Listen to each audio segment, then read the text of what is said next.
কালি মই ডিচিশন ললো যে মই আমাৰ এপিপি দলৰ পৰা মই ৰিজাইন কৰিছোঁ আৰু মই আজি এপিপি দলৰ মই যোগদান কৰিলোঁ। কথাটো হ'ল কি আমি 2025 চনৰ 2 এপ্ৰিলত আমি এপিপি দলটো গঠন কৰিছিলোঁ চব জাতি জনগোষ্ঠী লৈ পেলাই আৰু NDP সংগ্ৰামী মানুহবিলাকৰ সংস্থাপন লৈ পেলাই আমাৰ উদ্দেশ্য আছিলে সংগ্ৰামীবিলাকৰ আমি সংস্থাপন কৰা। যেহেতু এতিয়া আগ্ৰাম মহলি ছাৰে সংগ্ৰামী মানুহবিলাকৰ NDP যিবিলাক নেকি সংস্থাপন পোৱা নাই তেওঁলোকক চব দিম বুলি কথা দিছে আৰু ৰঞ্জন ৰেইমাৰী তেখেতকো জেলৰ পৰা ওলাই দিম বুলি কথা দিছে। গতিকে মই ভাবোঁ এতিয়া আৰু আমি BTCত বেলেগ পলিটিকেল পাৰ্টি থকাৰ কোনো যুক্তি নাই। মই সেই বুলি আখিটো আমাৰ নেতাবিলাকতো মই বুজাইছোঁ তেওঁলোকে আহিব। আজি দলে দলে যোগদান কৰাৰ কথা আছিলে কিন্তু আমাৰ গোসাইগাঁও হওক বিজনী হওক আৰু বাকী এনে মুছলপুৰ হওক তেওঁলোকে নিজে নিজে ডিষ্ট্ৰিক্টত জইন কৰিব। আমাৰ কোকৰাঝাৰ ডিষ্ট্ৰিক্টৰ আজি সেই মিটিং আছিলে মোক কৈছিলে আপুনি ছাৰ পৰহি মানুহ আপুনি জইন কৰক। কিন্তু কথাটো হ'ল কি মই আজি জইন কৰিলোঁ যিহেতু মই অহাৰ লগে লগে প্ৰায় মানুহবিলাকে চিন্তাধাৰাটো অলপ সলনি হ'ব।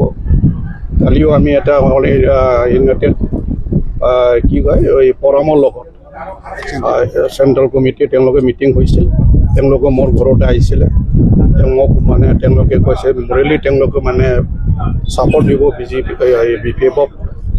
তেওঁলোকে মোক কৈছে আপুনি ছাৰ ৰিজাইন দিব নালাগে, আমি লাগিলে একেলগে আপোনালোকে আহক। আপোনালোকে যিটো এটা ৰেজিষ্টাৰ্ড আপোনালোকে এটা পাৰ্টি হৈ গ'ল ইউনাইটেড ফৰাম, গতিকে আপোনালোকে থাকক, ফৰামৰ পৰা আপোনালোকে যেনেকৈ কৰিব পাৰে কৰক। আৰু কিন্তু মোৰ কথাটো হ'ল কি যিহেতু APB এনেও কথা ওলাই আছিলে আমি আগতে আমি 1 নৰ্থ ইষ্টত জইন কৰা, যদি APB নাথাকে তেতিয়াহ'লে 1 ইষ্টত যাবলৈ মোৰ মন নাই। গতিকে APBক আৰু ৰাখাৰ কোনো উদ্দেশ্য নাই। সেইকাৰণে মই আজি BPFৰ হাতটো মই মজবুত কৰাৰ কাৰণে মই ডিচিশ্যন ল'লোঁ। সেইটোৱে মোৰ উদ্দেশ্য।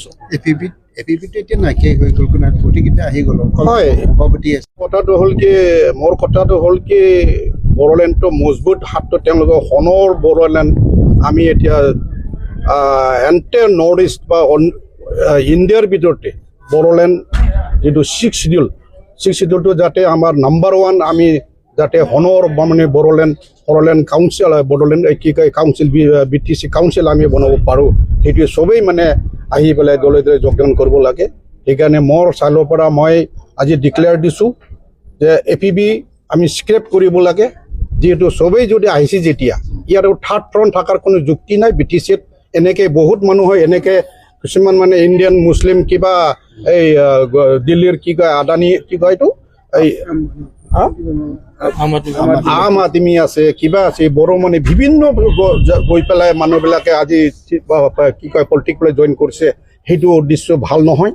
গতিকে আমি মজবুত কৰিব লাগে, হাগ্ৰামা ছাৰক হাতটো মজবুত কৰিব লাগে, আমি সোণৰ BTC কৰিবলৈ আমি চেষ্টা কৰিব লাগে। সেইটোৱে উদ্দেশ্য।